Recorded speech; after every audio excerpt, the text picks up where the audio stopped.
Welcome back to some precious time in our wonderful hobby. Today I'm going to show you how I built a massive terrain tile for my Necromunda table. It is the extension of the Hab Block right here, which I built about a year or so ago. So actually for the first time I doodled my idea. So here is the not very professional doodle from a side view and from a top view. It is going to be a 3-part build. 2 bases measuring my usual 27 by 27 centimeters to build the base of the Hab Block, and 1 base to put on top on the roof to extend the building further upwards, but still being able to store it in my showcase. As base I took my usual 2 centimeters thick XPS foam, cut it to 27 by 27 centimeters. I magnetized the 2 bottom bases together, but later more about that. On these bases I added layers of XPS bits to create the bulking structure. I chose the height of 6 centimeters per layer because they would fit well with the zone mortalis terrain and because I could easily stack 5 layers on top of each other before hitting the limit of my showcase. With my build idea, there come basically 2 challenges. First, I wanted as much playable space on the bottom floor of the Hab Block, but I also needed a 27 by 27 centimeters space on top of the build to place the 3rd tile. So I decided to craft the building on the 2 bottom tiles in a V shape, which looked very awkward at the beginning. But the idea was to add as much intersecting entries, stairs and walkways to hide this awkwardness. The second challenge being that I didn't want to limit the space to fight over to the top of the building. If one gang deployed on one side and the other one on the opposites of the building, they would only have 2 options to fight each other: circle around the building or climb it to fight each other on the top of the building. So I added 2 large pipes that puncture the building, one on the bottom floor and one higher up. So now there were 2 additional options to cross the whole building to walk to the other side of it. All of the XPS foam got glued with white glue and got reinforced with barbecue skewers. From time to time I reinforced further with low melt hot glue. The pipe through the building was an old oatmeal packaging. Adding the 2 half buildings on their respective base tiles was a little hazardous because there was not much space to adhere to the base. I strengthened with skewers and later also added additional cubes of XPS foam to enlarge the surface touching the base.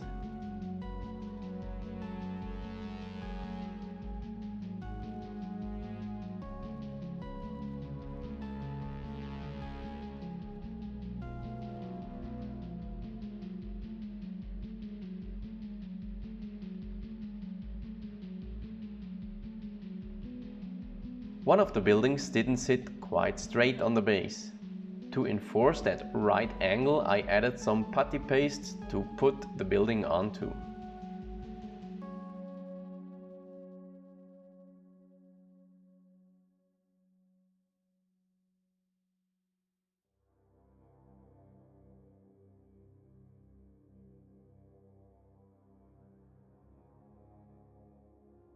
Then I added some more XPS bits to the bases. On one side some smaller buildings standing separate from the big one.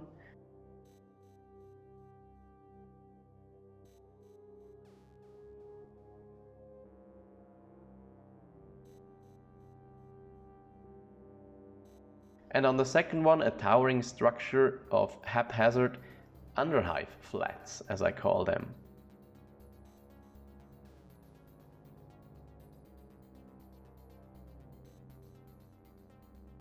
The tile for the top of the Hab Block got a less imposing assemblage of cubes to form almost that top of the spire look.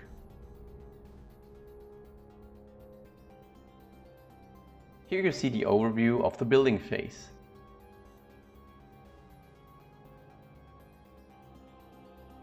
I also pondered over the structure and painted in the details I wanted to add in the Greebleing phase of the project. This is how the whole three-part project is meant to come together.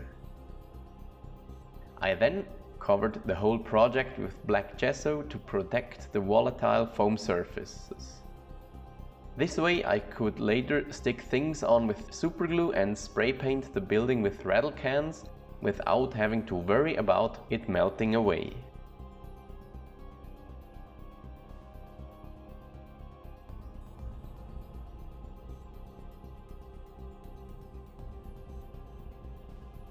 To secure the tile sitting on top of the structure, I also magnetized said top tile to the roof of the bottom tiles.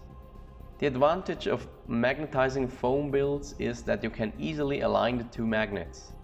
I stuck some toothpicks where I wanted the magnets on my top tile and pressed it against the roof of the bottom structure. After that, I took my high temperature hot glue gun and melted the foam in those places. I burned a hole big enough for the magnets, and then I added the magnets and glued them in place using hot glue.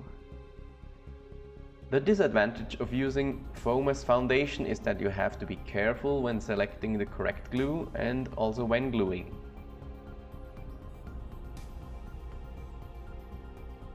Now I wanted to add some more building material to the structure.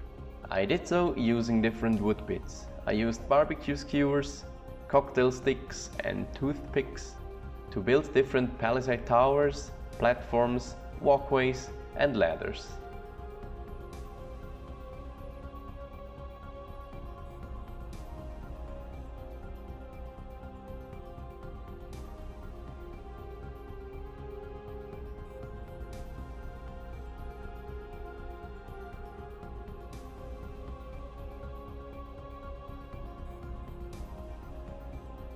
To add as much detail as possible, I used various different things.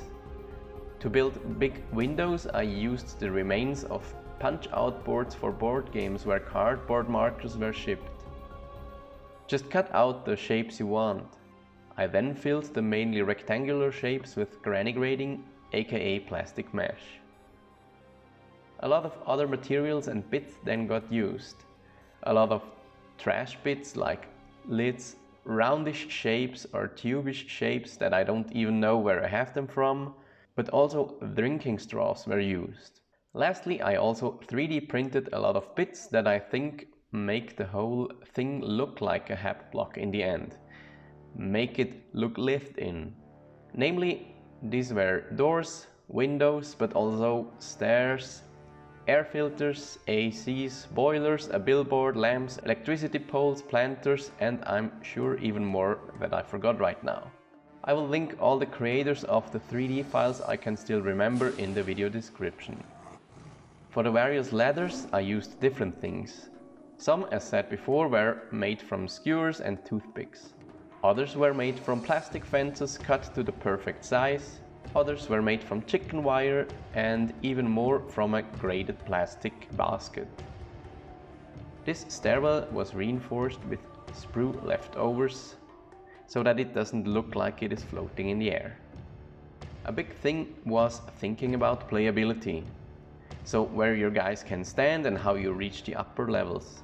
That's why I had to think through many passageways. Beneath the planned walkway through the big pipe come some smaller pipes, which were filled with drinking straws and wires to hide gaps below the coming walkway. The walkway for the pipe was made from granny grating or plastic mesh with cardboard patterns glued on top.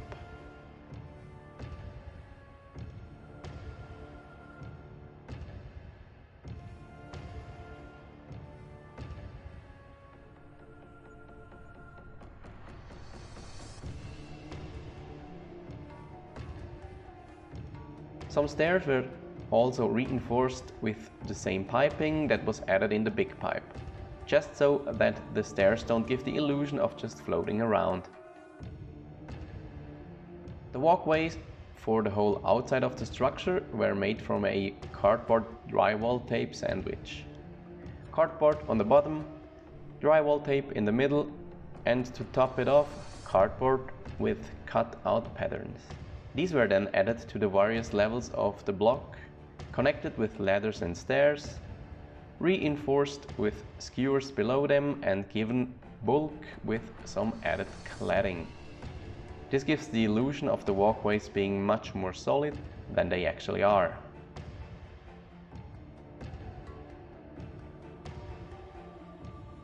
I added these chicken wire ladders to add another route to scale the building.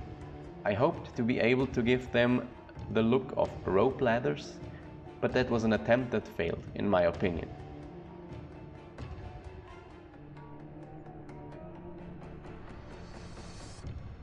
I glued all the greebles in place and made the structure look very filled with details. After I put all the greebles on, I started to add corrugated cardboard to the empty spaces on the walls. These look like corrugated iron and give it this shantytown look. On the floor I used drywall tape, the factory surface of the XPS foam, and anti-sliding mats for drawers to add floor texture. This was then unified with a mixture of black gesso and 3 different grain sizes of sand.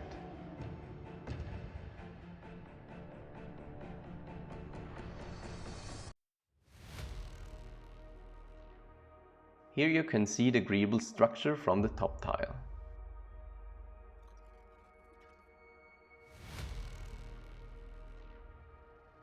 And this is the finished first bottom tile.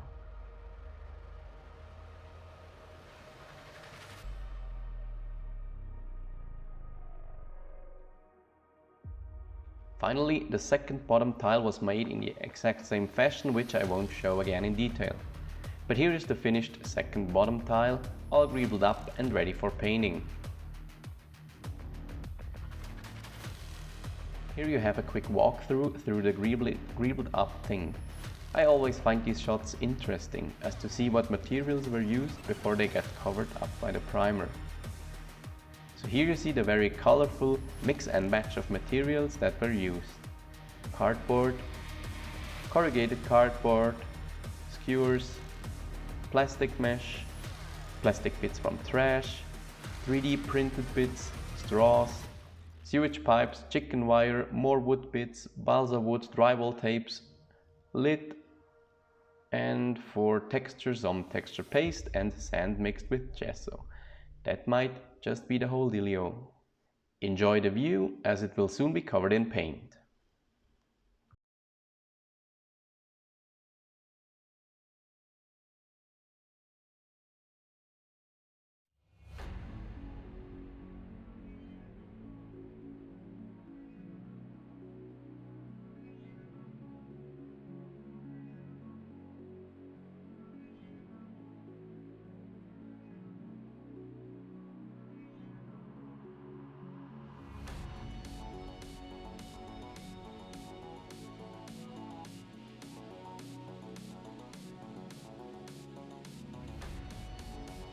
And here is the unpainted beast in all its glory. 54 centimeters or 21 inches long, 27 centimeters or 10.5 inches wide, and around 57 centimeters or 22 inches high.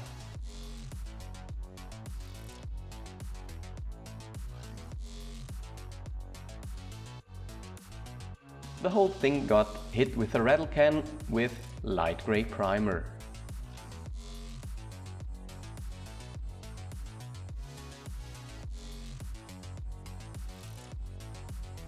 This was then covered by 2 or 3 different browns. I mixed and matched different rattle cans that were soon to be empty. This project took a lot of paint in this first step. I will only get briefly through the painting steps, since I really want to show you the finished terrain. I still put on some colors on the corrugated cardboard, the windows, the doors and the stairs, but so that the brown undercoat still shines through and gives that chipped metal appearance. At this step, it all looks almost too colorful, but that will change.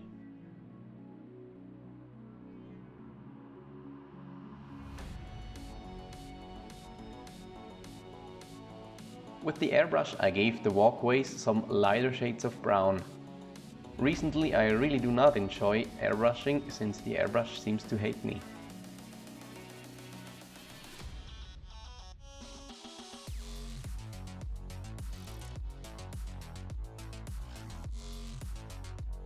Later I also stippled some metallics on all the painted surfaces to enhance that damaged metal look. All the ground texture I painted with a brown speed paint from Army Painter.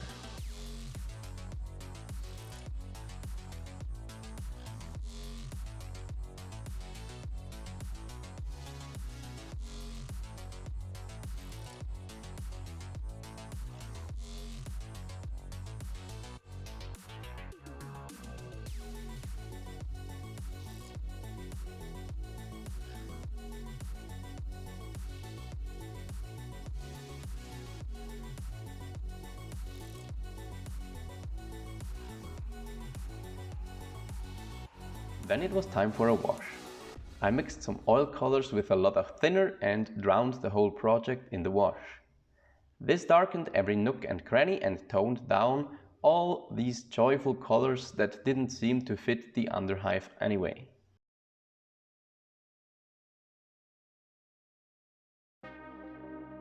After the wash that toned down all these shadowy areas was dry, I switched to the opposite and dry brushed the whole terrain piece with a sandy beige to enhance all the highlights. I especially wanted to highlight the texture on the flat walls so that it is really obvious that there is some texture. It ended up looking a bit dusty after that, but I don't mind. After all, the underhive is supposed to look dirty and worn down.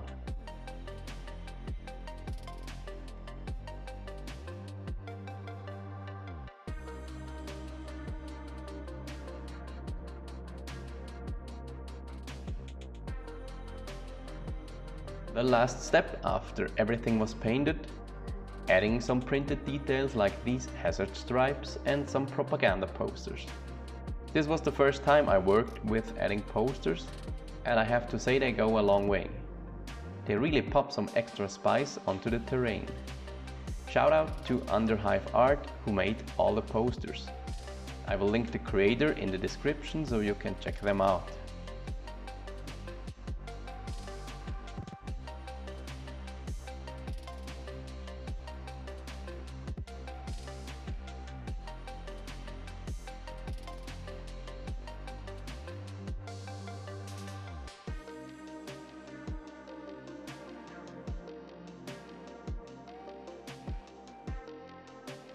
Finally, I present you the finished Hab Block terrain pieces.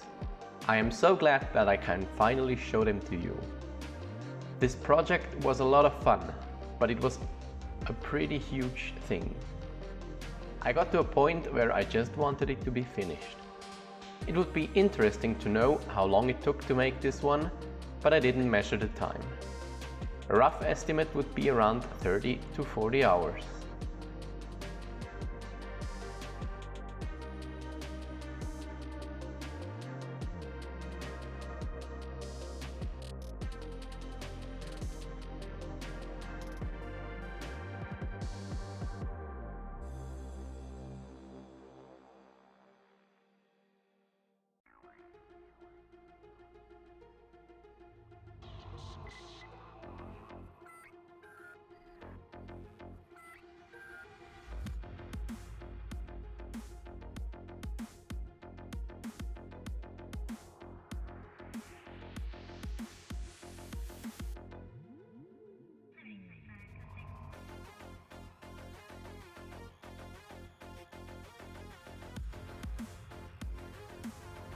I like to build my terrain in more or less fixed tiles.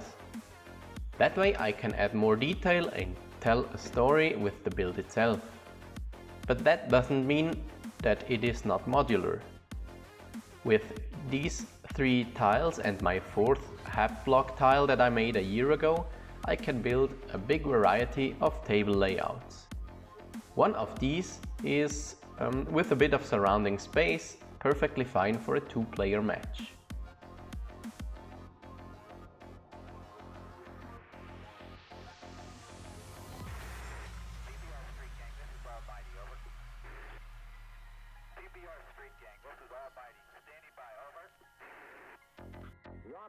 Forces has announced that a flying disc has been found and is now in the possession of the Army.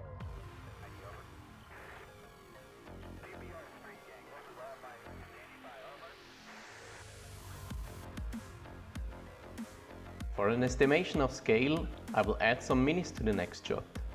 Can you find all 6 minis? I hope you can at least spot the Ogrin.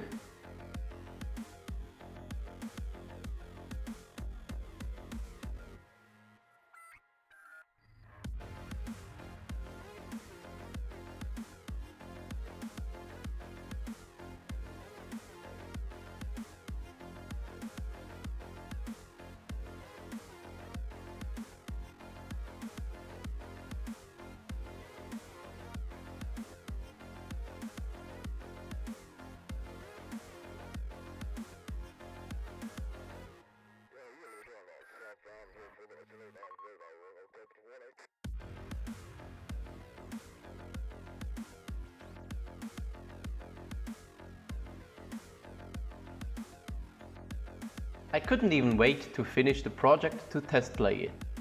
When it was around 99% finished, it was first played. You can sure await a battle report in the habitation spaces of the underhive coming soon.